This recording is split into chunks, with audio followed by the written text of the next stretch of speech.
Nos problèmes avec certains médias français sont connus.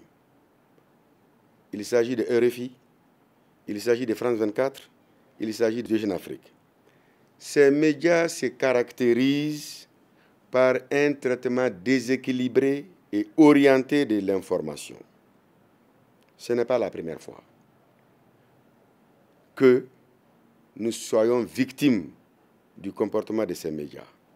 Pour illustrer parfois leur vision de traitement de l'information, ils n'ont pas souvent hésité à laisser les acteurs essentiels et aller chercher des témoignages dans les pays voisins, bien avant que ces médias ne soient suspendus de notre pays.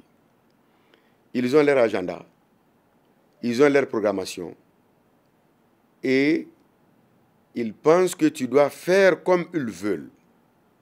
Tu ne fais pas exactement ce qu'ils souhaitent, tu es méprisé, tu es détesté, tu es dépeint en noir.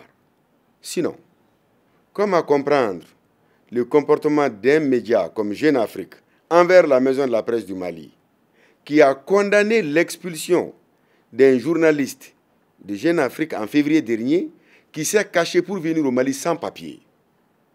Bien qu'il soit venu dans des conditions irrégulières, sans accréditation, situation qu'on ne peut jamais imaginer en France, la maison de la presse courageusement a demandé aux autorités de régulariser la situation du journaliste, le laisser faire son travail et a même condamné son expulsion.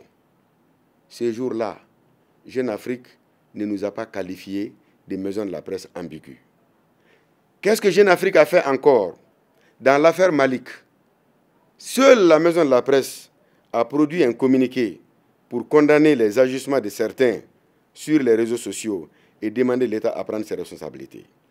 Ce Jeune Afrique n'a pas hésité à inventer un communiqué qu'il attribue à d'autres qui seraient plus courageux que la maison de la presse.